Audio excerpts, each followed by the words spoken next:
And welcome back to the Food Tech News Show. I am Carlos. I'm joined by Mike Wolf. Hey, everybody. What's up? How you doing? I'm doing great. And we have with us our good friend of the show, Scott Heimendinger. Hey, Scott. Great to be here. Great to have you. And I picked a bunch of stories that I think are right up your alley. And we're going to talk over the interesting news of the week, Scott. But before we do that, I want people to know who you are. And I've known you, I think, for probably at least a decade. And you are, and when I tell people about Scott Heimendinger, I do it all the time, Scott, in casual conversation. Bring you up. I say this guy's great. I say, and I mean this. I think you are really maybe the inventor, if not one of the early inventors of consumer sous vide appliances. You had that article. I think you wrote a Make magazine that was cited, and I think a couple patents around sous vide circulators. So you were there early on. I was there early, and I got the bug, and had the opportunity to help people at home enjoy it, and that was a wild ride. And now you're working with robots. You have one in the background. Do we get an introduction to your robot behind you? Yes. Do you want to meet my robot? So it is currently holding a sharp 8-inch chef's knife. This is my lab assistant, Dr. J. Robot Choppenheimer. Choppenheimer, hey, robot, awesome. Say hi. Whoa, it's alive. It's got a knife in its arm. So when the robots turn against us, I think I would suggest take the knife out of its hands. Yes. Because that's probably not a good thing. That's going to be step number one. My wife has warned me that I'm going to be in big trouble if it murders me. I have serious robot arm envy. Like, that is the coolest thing. I can't believe you have one. That's in your house, right? Like, you basically live in a lab, essentially. Yeah, we are in the second bedroom of our apartment, which I have been allowed to turn into the lab you see behind me here. You have a really nice wife, by the way. I don't know if I would be able to do that.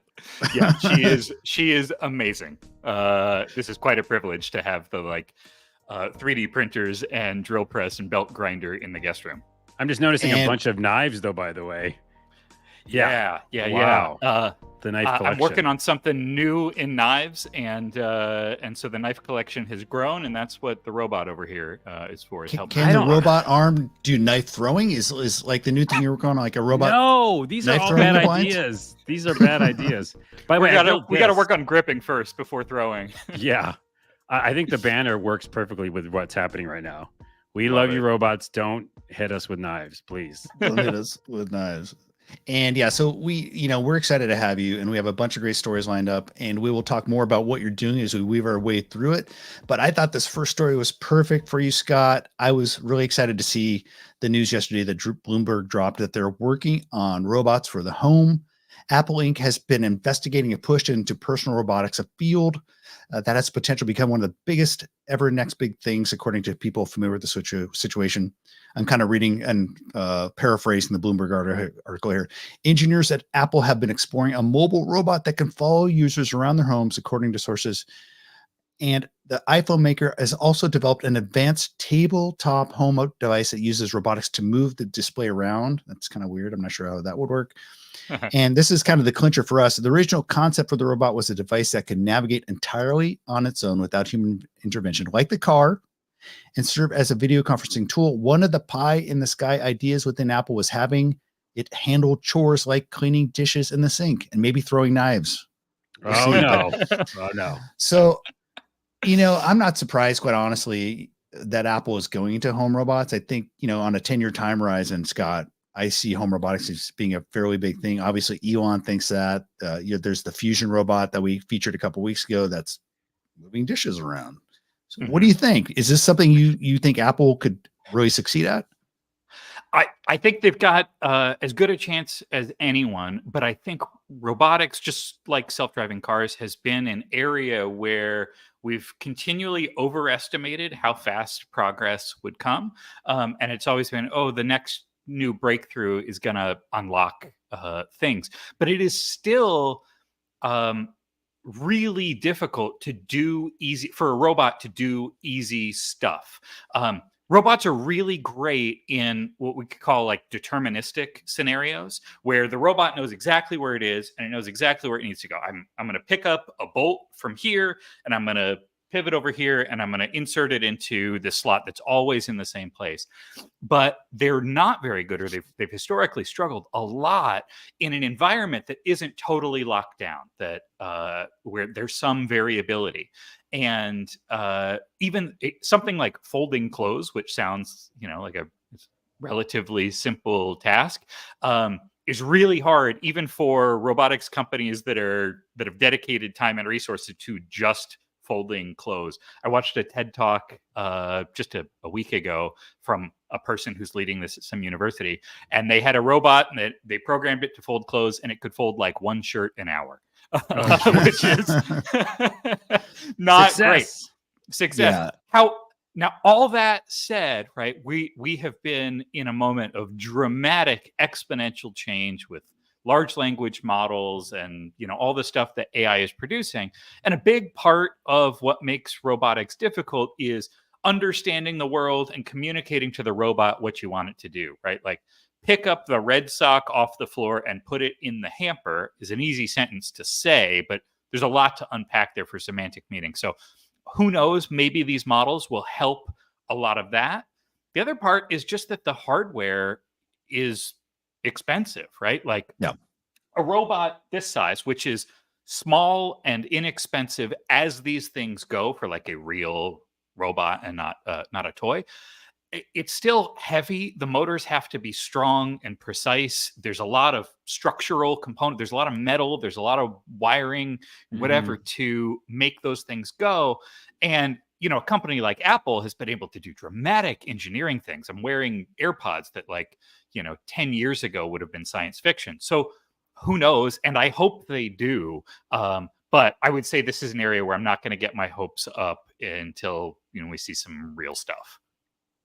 Yeah, I always think of like when you're talking about the automated process that is expected or deterministic, like making cars, like those robots that do what they do really well, and we use them all the time for that thing. But you said like the specific things, using hands, using very specific movements, and things that are like organic and randomized. Yeah, you don't know. Like the robot has to figure out what is going to be showing up. I found this, by the way. I don't know if that's one of the ones that's working on it, but I think that might take a while for that robot to be truthful. They had a breakthrough in their clothes folding speed, the robotic clothes folding speed. And the breakthrough was using a folding hack off of TikTok where you like grab that one of the shirt. Yeah. And that's how they got their speed gains. Amazing. I think like a lot of the robots we see, some of the early companies that have tried to do kitchen robots, they're unitaskers, right? They're doing one thing very quickly. They don't have hands, don't have like sight, and kind of doing a lot of image recognition. So I wonder if some of the early things Apple might be doing is less about like the kind of humanoid type of robot and more kind of something that's doing a very specific task repeatedly. Yeah. The automation thing, that's actually a picture I found. This is just some random, I don't know, B-roll of something, but that is, again, something that it can just do, like the Roomba or something. Maybe they'll focus on something like that. Because that, again, it seems like should be at some point ubiquitous. Like we all just have this thing or these things or these, I'm sorry, I shouldn't call them things. These awesome helpers, I mean. Yeah. Well, Amazon tried to acquire the company behind Roomba, I think about a year ago. And I think the government said, no, it's an antitrust issue, which makes me surprised. Well, I was a little bit surprised by that, but so I don't know if Apple could get in via acquisition, and why would they? They have a whole team they just took off the cars with all this amazing technology power around image recognition and autonomy, and they're putting all that into their AI and apparently now robotics work. Well, yeah, and plus they don't want acquisition. Sorry, they don't want acquisition because they always like making the things the way they make them. Exactly. You know what I mean? Sorry, Scott. No, I was just going to say, not to mention that all of the spatial recognition stuff they put in the Vision Pro to kind of map the environment around you or whatever, it's not difficult to imagine how those same sensors and code and whatever can get repurposed to help your household robot understand where it is in your space and all that. I for one welcome the robot overlords. I can't get enough of the robots in our home. I have been so tempted to skip a day of work and just teach this thing to shake cocktails. So Oh my I say bring gosh, it on. that would be so awesome. I can't wait to go to that cocktail party. Oh But we yeah. should put all this news in the context of the fact that Apple was just, I think, sued by the US government. I think, have been having trouble since, the Jobs went away, coming up with the next big hit. They continue to get the vast majority of their money from the iPhone, which is really developed under Jobs. And so now with them pulling back on the cars, they've put out their virtual reality hardware, which is one of their big pillars now. I think they're searching for that next third leg of the stool. Hopefully it'll be robotics. We'll see. We're going to keep an eye on that. Let's move on to the next story, to another Silicon Valley giant in Google. And, Google's been playing around a lot over the past decade with food and AI intersections. And this is just the latest in what they've done.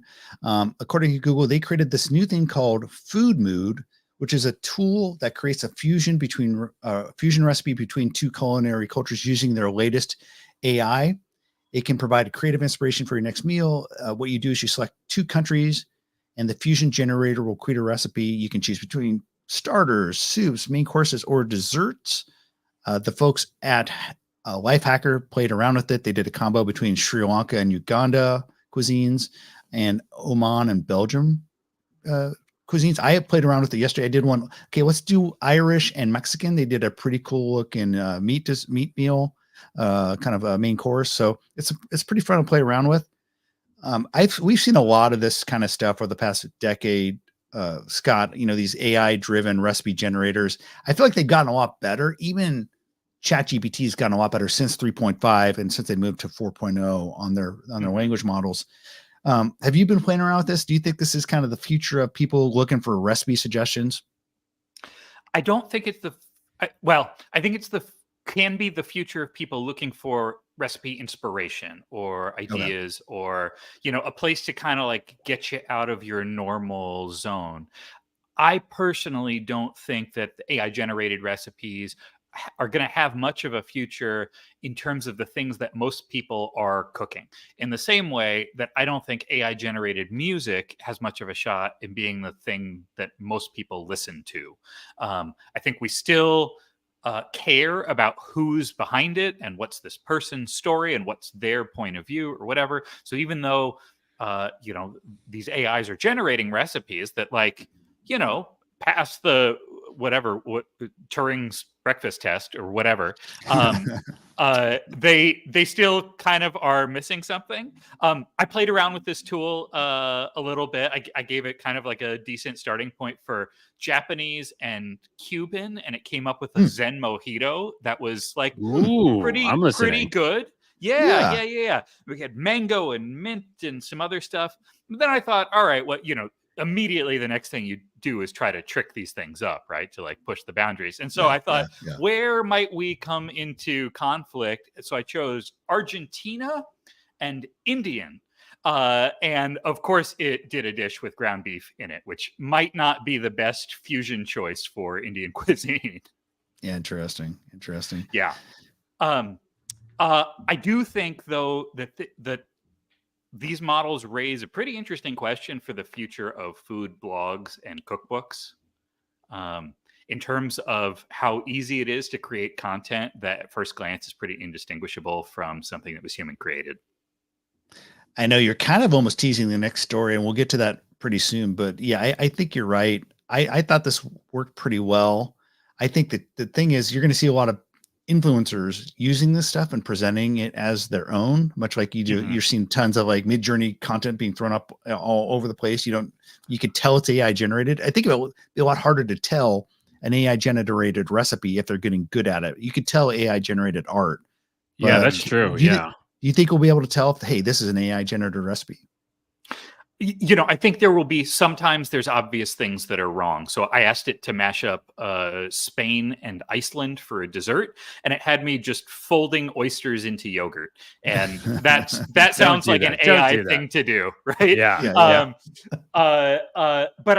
But for sort of the main cases, no. And this is also, this speaks to a challenge with recipes in general, because a recipe on its own is not protectable sort of as an intellectual property thing. You can't Yep. patent a recipe, for instance.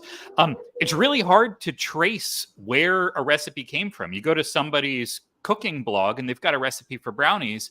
Well, that didn't start from zero. They started with somebody else's and then made their tweaks, and that person, and so on. Yeah. And to an extent, that's exactly what these AI models are doing, is going, hey, I'm going to go study all the brownie recipes in the universe, get a sense of what goes into one, and then make my own. I would not want to be a cookbook publisher staring down the barrel of the impact this is going to have on that industry. I think you're right about the whole idea of, when we see a finished, like, either drink, that mojito sounds amazing, or like a dessert, or some sort of dish, we're just looking at the food and we're not going to be like, that was AI. If it looks great, it looks great. And like you said, also, it's kind of not different from what we've been doing forever, which is taking recipes and tweaking it. So I think it's quite different when it comes to, like, for now, AI video, AI art, because you go like, okay, and you can spot the difference. But this seems just like another tool. I'm very pro AI for a lot of things. Another tool for us to use to make great tasting stuff. But what about, Scott, if these databases are drawing off of the large language models actually have a better understanding of some humans, or a lot of humans, about unique flavor combinations? I think that's what IBM was trying to do with Watson, where they're saying, hey, we're creating these new recipes. Watson has this better understanding because of this amazing AI of these combinations that go together. So maybe that's where it excels, doing these. And maybe that's what Google's doing with this fusion concept, because you normally wouldn't think of these crazy fusions, but they're saying, hey, maybe there's some flavor notes here, or some ingredients that actually are common, would taste good together. Yeah, and there have been several efforts in the last 20 years to try to do this, to basically try to discover new continents of flavor. Some have done like what Watson did, and then what Google is doing here, which is a much more sophisticated version of the technology that was available at Watson's time. Others have done this through chemical analysis. They've said, hey, like, here is the spectrograph profile of mint, and here is the chemical signature of chocolate, and they go together, and let's do this for a bunch of things and find what goes together, and where there might be pockets that are unexplored of things that we could pair together. And I think that's I think that's super interesting. But I also think that I think there's a reason we have, or those unexplored pockets aren't totally accidental. If we were talking about music, new melodies are being created every year by songwriters, right? But there are some classic things that have stuck around, and I think it's for a reason. Does that mean the best hook ever written is in the past? No, I don't think so. I think it may very well be in the future. But the sort of monkeys at mixing bowls approach, the monkeys at typewriters kind of thing, I'm not sure. I don't have high confidence that that's the way we're going to get there. All right. So this from a guy with the robot arm in the back. I'm kind of surprised. Nice. Scott. Hey, hold on. Got to put up the banner. Where's the banner? We love the robots. Yeah, it's fine. Sorry, guys. Yeah. But, to your point, Scott, about what this means for bloggers and content creators, that leads us to our next story, because quite honestly, this might have something to do with that. We at the Spoon wrote a story earlier this week that Whirlpool has essentially let their entire Yummly team go.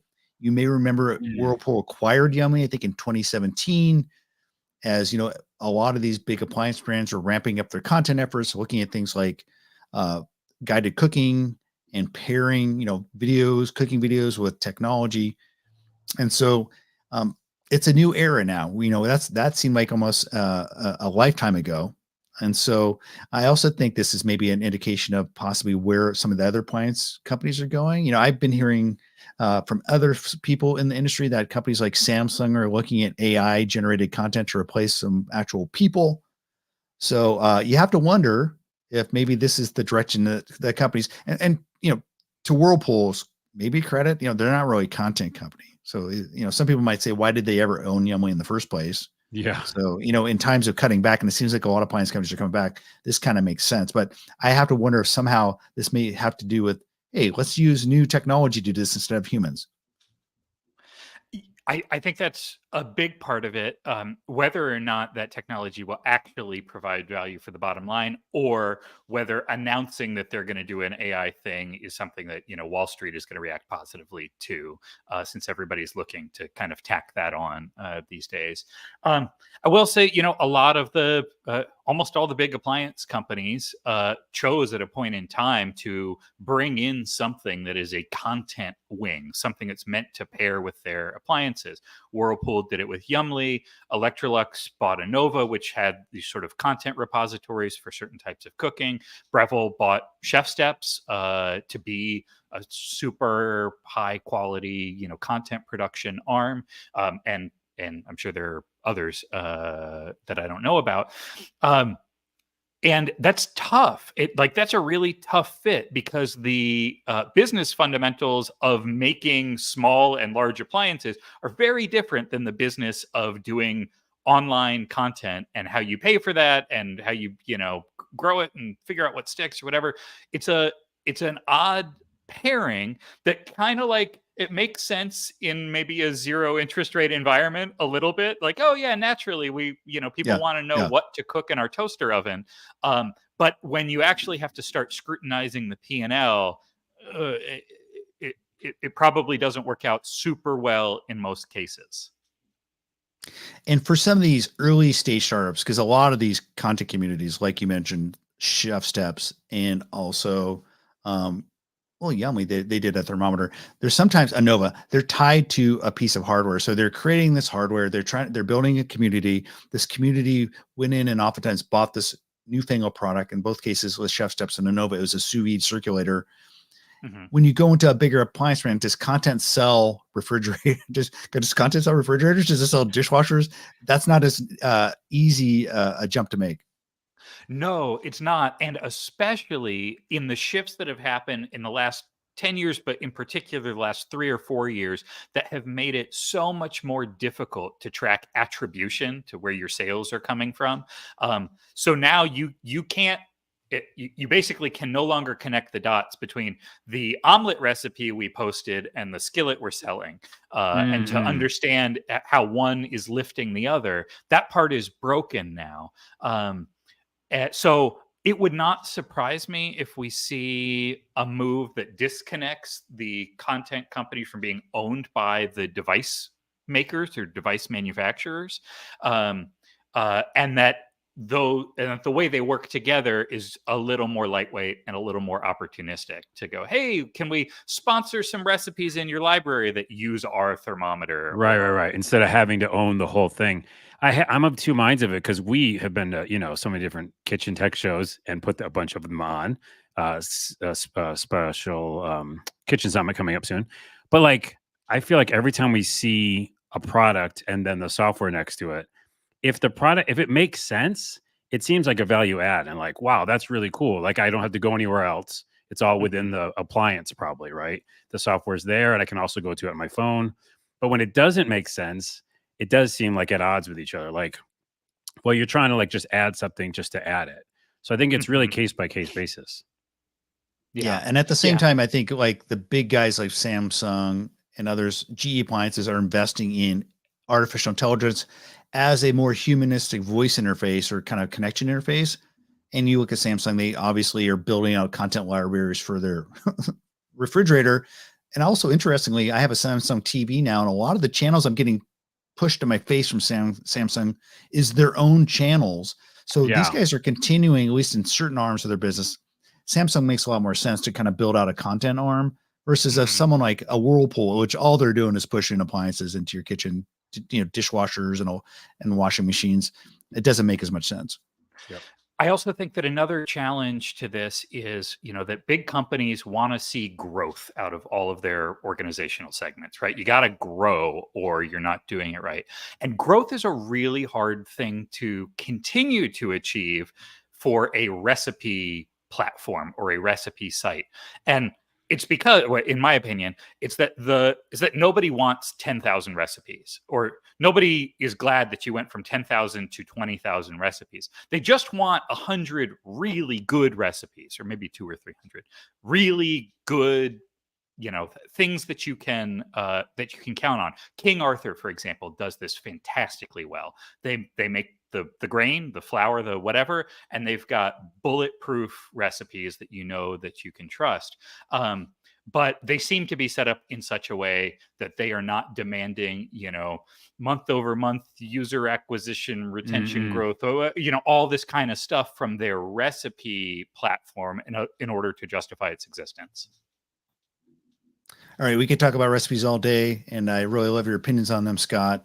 And so we may have a second show, just a recipe show, but we're going to move on to the next story and talk about another hometown company. We're all sitting in Seattle, by the way. And here's a hometown company. Amazon is pulling their Just Walk Out technology from their grocery store, their large format food stores.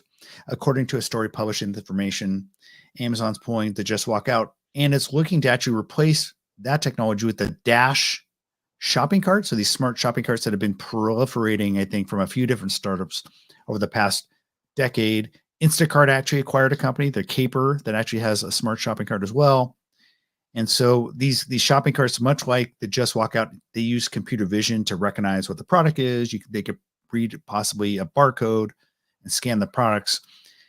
So it's been interesting to watch Amazon, Scott, and their grocery and their food strategy. It seems like it's been pretty rudderless, in my opinion. They dialed back on fresh expansion, like in early 2023.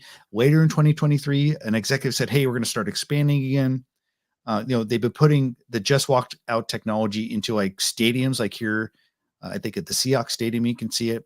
But I think part of the problem is that they don't seem like they know whether they're trying to be a grocery giant with like their Whole Foods, or if they're a technology platform company, and they kind of seem to toggle back and forth. Yeah. Have either of you used their Just Checkout? Have you gone to any of their? I was there early, I think, at the first Amazon Go store, and that's when I first tried out. I think 2017, 2018. Yeah, I tried it in the very beginning too, and I was what was your experience? Yeah, it's a weird feeling, and I think maybe people never get over it. And I think someone wrote an article I read that in a time where people are getting like shot at for being shoplifters, it's still just a weird thing to walk out without paying a cashier. And I think maybe people just never got over that. Wait, real quick. I just thought of a story from Shark Tank. And they were talking about a company was pitching creating these kind of kiosks where there's nobody there. You just go and check out by yourself for food deserts.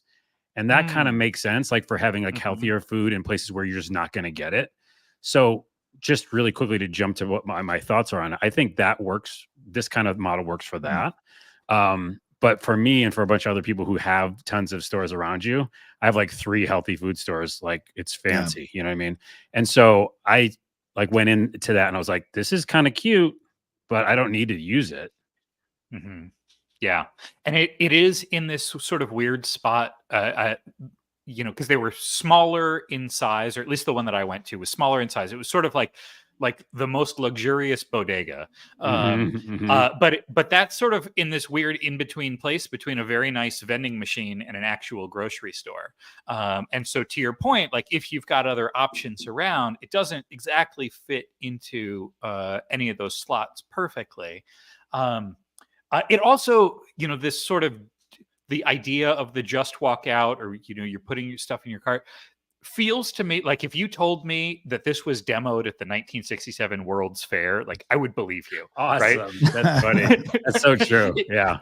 It seems like one of those scenarios that, like Bell Labs was working on, or, whatever. And the tech is always catching up to the world of the future. Go to Epcot and just grab all the snacks and walk right out. Grab stuff off the shelves and walk out. Yeah. I have no idea what Amazon's actual intentions are in grocery. I thought Whole Foods was a very interesting acquisition. I am glad that the way that they seem to have integrated into Whole Foods is, from my perspective, kind of light touch, right? You like scan your card, get some discounts, but they did not, rip it all up and turn it into an Amazon warehouse. But I also welcome the adjacent future where, drones are flying to a box in my apartment window, and that's how I get my CSA. And that the world basically like divides into Costco style experiences and, stuff that appears delivered by, robot pixies. Spoken like a true dude. Like Costco and drone delivery. That's what Scott wants for the future. Well, and lover of Yeah. robots, because remember, we love when they show up. Yeah. We love them. We do love the robots. I still think that what we recognize as a traditional grocery store, to me, just feels weird economically. Don't get me wrong. Like, I love a great, for me, like Metropolitan Market in Seattle. It's Oh, I love very it. nice. It's I a love it. beautiful grocery store. Everybody's very helpful. Things are spaced out. You don't feel crowded. But also, their model is grab giant footprints in some of the most expensive real estate in cities, move all of the food from 1,000 different places to this place, put it on display, let it rot while looking beautiful, you throw out a whole bunch of it, and then have an experience that's set up that requires so much labor to power the thing. So it's a lot of extra transport. It's this funny showroom for apples and oranges and things like that. And we're all used to it. And don't get me wrong, like it's enjoyable. But if that hadn't existed and you introduced it today, it would seem weird and like, economically infeasible. Well, when you talk about the economics of it and like the footprint and like, people are making cookies, fresh made cookies, and how the staffing and all that stuff, it is crazy. We can go one of two ways in the future. We can either just keep that around, or that'll just go away and it will just be robot automated delivery systems, gruel, Soylent Green. No. This is dark really fast. I dream about, like the person who has chickens and has an abundance of eggs, but they're 20 miles from me. And I want farm fresh eggs, but I don't want to drive 20 miles to their farm stand. And we meet each other on the digital platform. The drone picks it up, it drops it off. Right. Money changes hands digitally and everybody wins. That I like that version of the future. Maybe that's a little too optimistic. And certainly, drones buzzing around the Seattle skyline. What could go wrong? I wonder if Amazon is a case of them making technology for technology's sake. Because quite honestly, like self-checkout works really great in most grocery stores, like even at Costco. And I if I'm in a quick hurry, I'll do self-checkout. But most of the time, I actually like to go and have a cashier check it out for me. Do you really? Say hi. Yeah, I don't mind. I like the fact that I don't know if I'm keeping this person employed, but I like humans being my check cashier. Interesting. By the way, we never talked about that in the show, not to cut you out, but like I only use self-checkout. So you go to but I think the modern grocery format should have an array of options. And I don't know if like you need something beyond self-checkout. I think that could be the quick option. The white glove option could be the cashier. I don't think you need someone to be able to just grab their stuff and run out like that. No, how many people are in that big a hurry? Yeah. I would like self-checkout more if it didn't feel like they slowed down the self-checkout scanners to like civilian speed, right? Like the actual checkout person is like, boop, boop, boop, boop, boop, stuff flying right across. But self-checkout, it's like putting in a USB, that's true. Like, oh, I've got to try this side. That's true. Like maybe they can make self-checkout smarter with some of this just walk out technology. I feel like that's the direction it should go. And by the way, with self-checkout, you're always trying to like, oh, I have a banana. I'm looking up bananas. You're always doing that. By the way, Scott, when you're buying alcohol, you're probably always getting carded because you look like you're 12 or maybe you're 20. Maybe that's just slowing you down. I know. I'm fast at it though, just so you know, because I do it every single like day or every other day. And I just use it and I know the numbers. I know the codes. I know Danish one. Codes? Yeah, well, not the PL you could, but you're right. It's tricky. It can be cumbersome, but if you get used to it, it's fast. And I think going back to that picture, like that is interesting. This kind of concept of the in between stuff, that maybe is they're going to see it. That's the in between thing. I mean, I don't know if they haven't been deployed widely enough to see if consumers love these ideas of like the smart shopping cart, but that's going to be interesting to see how these do because Instacart's betting on them. Now Amazon's betting on them. There's a few other startups and I just don't know how they're doing out there. So we'll see. Also with, food costs having risen so much so quickly, the nice feature of the cart you showed is being able to see that tally in real time to know how you're doing against your shopping budget as you go. That might turn out to be the killer feature in sort of the current climate of expensive groceries. Yeah, that's true. I just show up and I go, oh, I guess it's $74, when I'm finished. Yeah. It's all that avocado toast. All right, let's move on to the final story of the day. And this one is about a restaurant operator based out of San Diego, Andrew Simmons, whose posts on LinkedIn have become must-read stories, I think, for anyone who's in the pizza business, because he's just been doing fascinating things, essentially creating a real-life in-action lab for experimenting with automation and reinventing your tech stack as an operator. And what's so interesting to me, Scott, is like he is not a like a big startup that's gotten venture funding to bring in a bunch of robots or invent their own robot, kind of like, what was that startup that did a van and its own robot? Oh You know, yeah. and so he basically is just taking whatever available robotics products and technology products are out there and implementing them and then optimizing his production flow. And so he had this really cool post this week on LinkedIn where he detailed in 2024 what it costs him to make a pizza. And he allocated the cost of, oh, here's the pizza bot from Middleby. Here is the pizza press from other company. Here's the saucer. Here's the thing that's making the pizza dough. And he ended up saying all that costs translated to about $1.91 per pizza. Now that doesn't include like the couple of humans that are there, but if he's pumping out hundreds of pizzas a night, it's pretty interesting to watch him do. And I thought that was a really interesting video. Have you been following him at all and watching some of his videos? No, I wasn't aware until you shared this, and I watched his video, and it's great. I think anybody who is interested in pizza or in robots or automation, it's totally worth checking out and getting this sort of behind the scenes look at how he's doing these things.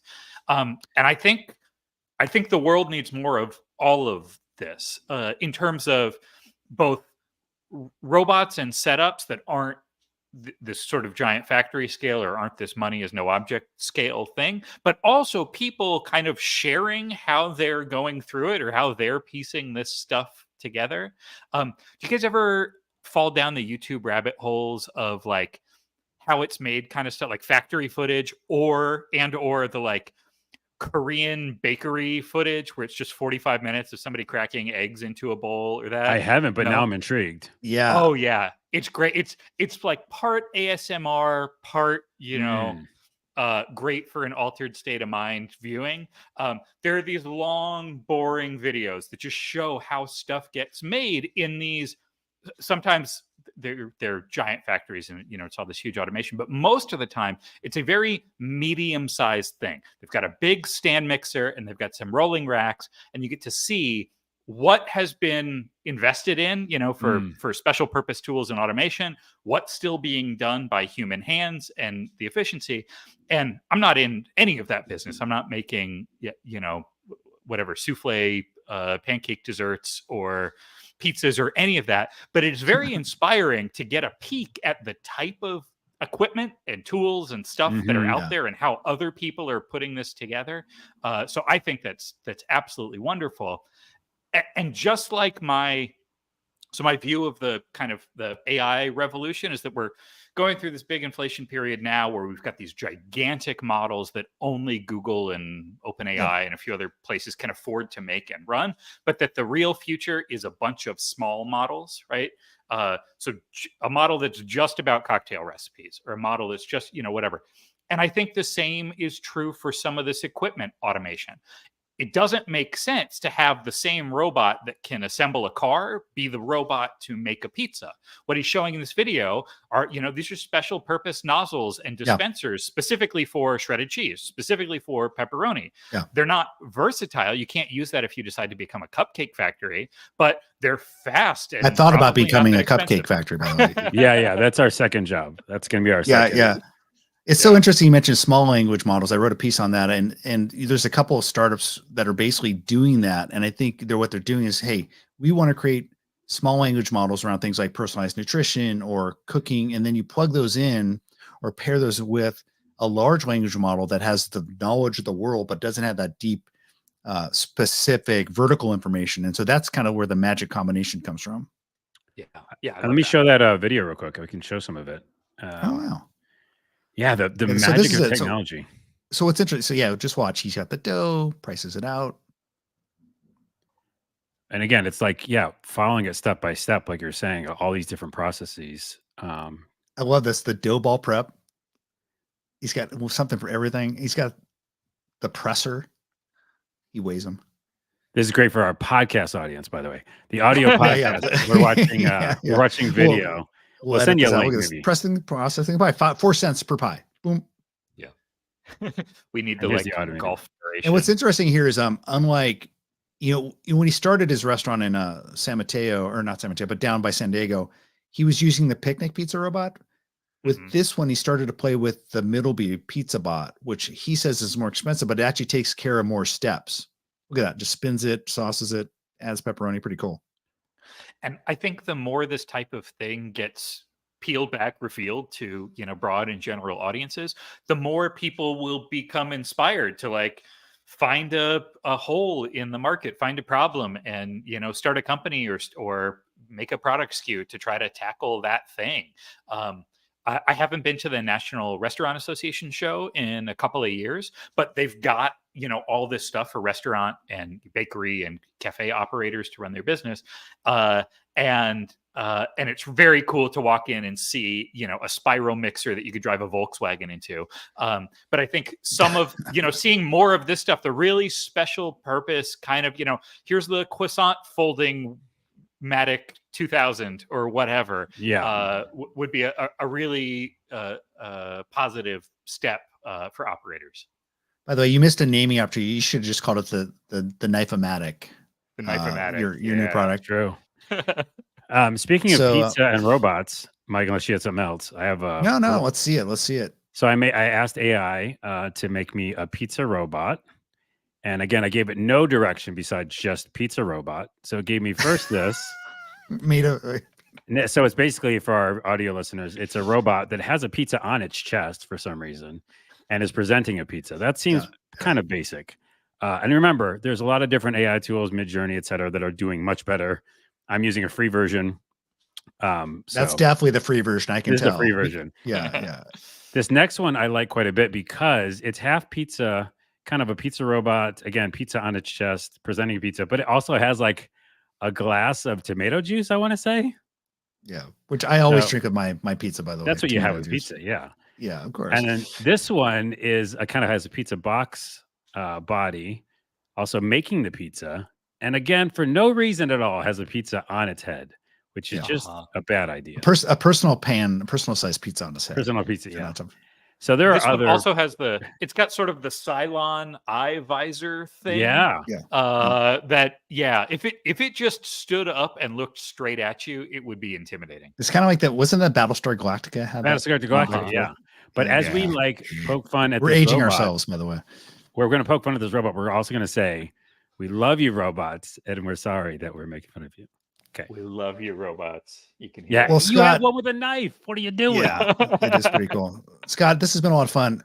You are actually doing lots of things. One of them is actually you're going to be on stage tonight, which, by the way, when I saw you're going to be on stage tonight, I go, Scott's still doing our show and he's going to go be on a stage tonight. Like, this guy's doing everything.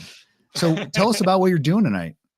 Tonight, I have the pleasure of being the host, foil, whatever, to Geraldine DeRuyter, who has actually done the work that will be on stage tonight. We'll be at Town Hall in Seattle this evening. Tickets are still available on the Seattle Town Hall website, and they're priced on a sliding scale. She has written an incredible memoir called If You Can't Take the Heat, Tales of Food, Feminism, and Fury. And if you don't recognize Geraldine by her name, you might be familiar with some of her articles that went viral, including her blog post. I made the pizza cinnamon rolls from Mario Batali's sexual assault apology letter, and her epic viral takedown of Bro's restaurant in Italy, where she was forced to suck foam out of a plaster mold of the chef's mouth. Good golly. She is hilarious. The book is incredible for anyone who loves food, feminism, or fury. And we're going to be on stage tonight at Town Hall Seattle. So come. I think I'm going to go. If my wife's listening, we're going to get tickets for this. And so I'm excited. I don't think I have anything planned. So that's amazing. Scott, I look forward to maybe seeing it. I will heckle you, by the way. Please do. If I'm in the audience. And but please join us again, because this has been a lot of fun. Awesome. It was my pleasure. Thanks for having me. Yeah, come back anytime, and we'll talk robots. And don't have knives in that robot arm next time. I'm afraid of that. Can do. All right, folks. We'll see you next Friday. Thanks, everyone. See ya. Bye. Bye.